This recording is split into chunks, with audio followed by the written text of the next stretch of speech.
Point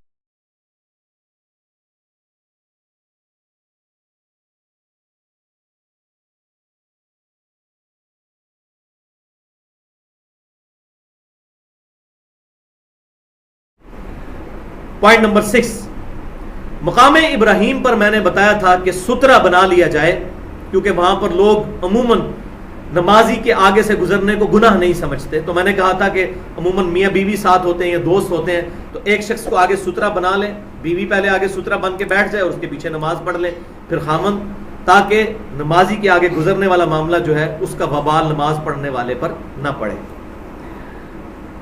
اس پر یہ Curie سامنے آئی کہ آخر وہ کتنا فاصلہ ہے کہ جس فاصلے کے بعد نمازی کے آگے سے گزرا جا سکتا ہے اگر نمازی کے آگے سترہ نہ ہو.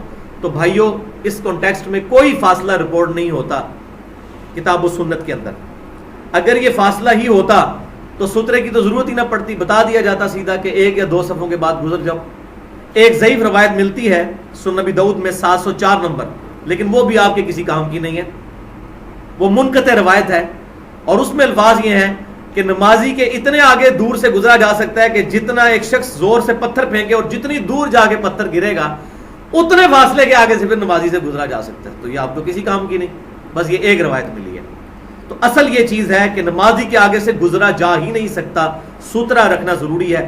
اور اس میں ایک روایت ملتی ہے کہ آگے لکیر کھینچ لے اگر سترہ نہ ہو، تو وہ روایت بھی بالکل مردود ہے اصول محدثین پر، وہ بھی ثابت نہیں ہے. بخاری اور مسلم کی متفق علیہ حدیث میں نے بتائی تھی کہ آپ صلی اللہ علیہ وسلم نے ارشاد فرمایا، اگر کوئی شخص نمازی کے آگے سے گزرنے کے گناہ کو جان لیتا تو 40 تک انتظار کرتا کھڑے ہو کر. راوی کہتے ہیں مجھے یاد نہیں کہ آپ نے 40 دن فرمایا تھا یا 40 ماہ یا 40 سال، لیکن ایک روایت سنن ابن ماجہ میں صحیح سند کے ساتھ مل گئی ہے 946 نمبر. اس میں الفاظ ہیں کہ آپ صلی اللہ علیہ وسلم نے ارشاد فرمایا 100 سال تک وہ کھڑا رہتا اگر اس گناہ کو جان لیتا. تو اس سے یہ بات پتہ چل گئی کہ وہ 40 سال کا ہی ذکر تھا، کیونکہ عربی میں 40، 70 یا 100 کا عدد کثرت کے لیے استعمال ہوتا ہے.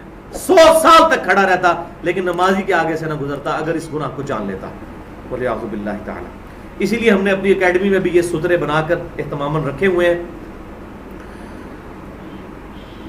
اور بھائیو، صحیح بخاری اور صحیح مسلم کی متفق علیہ حدیث ہے کہ اگر کوئی شخص سترہ رکھ کے نماز پڑھے اور پھر کوئی شخص اس بندے نماز پڑھنے والے اور سترے کے درمیان سے گزرنے کی کوشش کرے تو آپ صلی اللہ علیہ وسلم نے فرمایا اسے زبردستی روکو، وہ شیطان ہے، اور اس سے جھگڑا کرو اگر وہ سترے اور بندے کے درمیان سے گزرنے کی کوشش کرے.